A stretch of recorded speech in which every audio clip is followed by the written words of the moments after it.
People who literally came back from the dead. What did you see while you were out? A kind lady held my hand as I watched from above how the paramedics tried to revive me. I was 7 when I got trapped in a burning vehicle. I don't remember the accident itself or even moments before we hit something. I just remember standing on the side of the road looking at the scene. A woman appeared beside me and smiled at me, motioning me to take her hand. I didn't know her, and I was already taught what to do in stranger danger situations. But somehow, I knew that it was okay to take her hand. She had a calming presence. She didn't lead me anywhere. We just watched the scene before us. The scene was paramedics performing CPR in my tiny little unmoving body. My mom was crying on the side, trying to get to me, while someone else was tending to her injuries. Normally, seeing my mom upset also made me upset. But at that time, I felt calm. She didn't say anything but mouthed, "Go." And then that was it. The next thing I remember was I was in the hospital. To this day I didn't know who the lady was, but I was glad she stood beside me at that moment. I have never felt so content as I had at that moment. I had open heart surgery when I was in my 40s. The doctors had to stop my heart for minutes while they did their thing. I remember just sitting on a park bench staring at an open field. I was doing nothing but apparently waiting for something I did not know. I just know that whatever it was, I was just biding my time sitting on that bench. I remember feeling very content. I did not know anything but also did not have the inclination to find out about it. I remember knowing I was waiting for something but still not being bothered at all about what it was and when it would arrive. I was just content. I knew that it had arrived, though, when I took a deep breath and closed my eyes. The next thing I knew was I was in the recovery room after the operation. It might be the scariest thing in my life, and I did not get to see or feel anything. They say our souls would go to heaven or hell or even purgatory once we are done on earth. Religions scare us into doing what they say is good, or else we would go to hell or their version of it whatsoever. I was raised a Catholic, and for most of my life I believed that going to hell would be the worst place I could be once death claimed me. I got shot in the stomach by a gun-wielding psychopath while I was in a mall with friends. I was told I was dead for 5 minutes before I was revived. Those 5 long minutes were the scariest moment of my life, but I only got to realize that it was when my heart started beating again. Those minutes I was dead were what I could best describe as a void. There was nothing.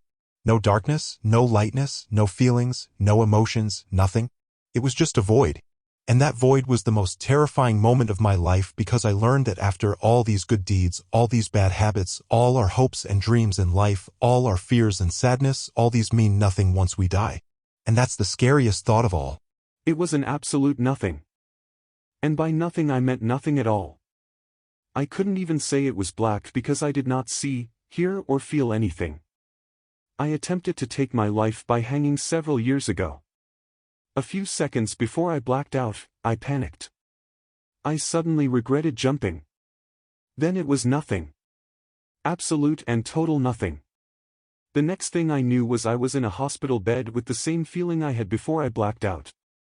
It was like finally resurfacing from a deep dive and still holding on to the same panic that I had just a while ago, except that it was days after I jumped.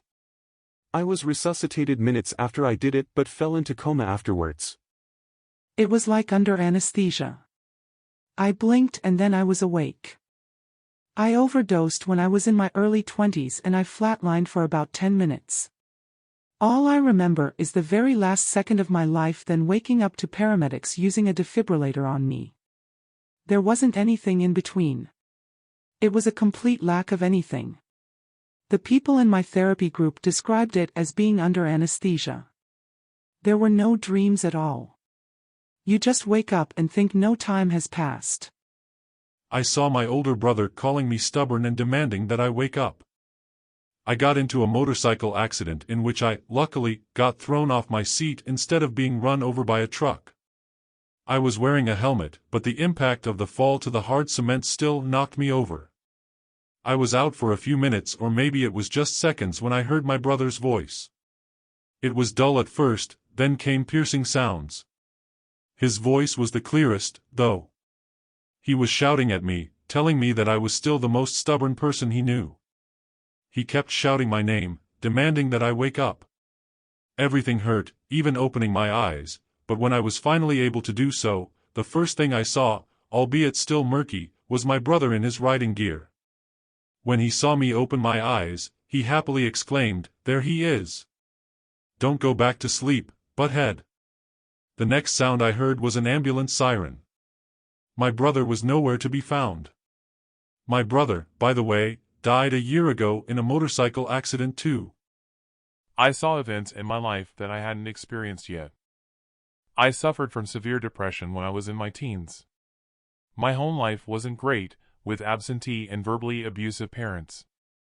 School was nothing to look forward to. I wasn't bullied or anything, but I was invisible and had no friends. Life was just a chore to me and which I would like to get myself rid of. I planned everything meticulously. I waited for Wednesday, because that's when my parents wouldn't go home until much later at night.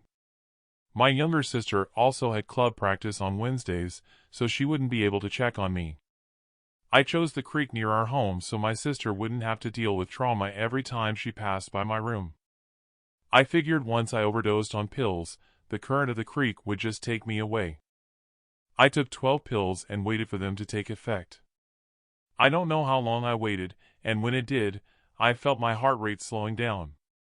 I lay on the earth beside the water and stared at the sky, waiting for permanent sleep to visit me. The moment I closed my eyes, I saw a small tidy apartment in the city.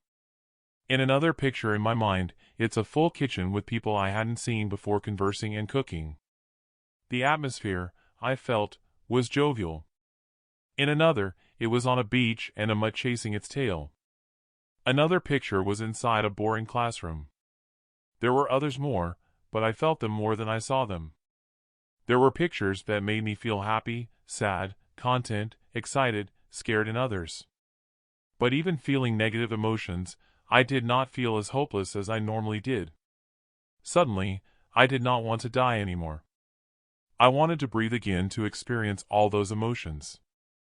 My sister found me moments later and performed CPR on me. I don't know how long I was out, but she did find me on time. I still have no idea what the images I saw were. Those were not my memories. I don't know if they are my future, but I will make sure they will be. If you liked the story, please give it a thumbs up. Share the video and subscribe for more. Click the bell icon so you don't miss out on new videos. Thank you very much.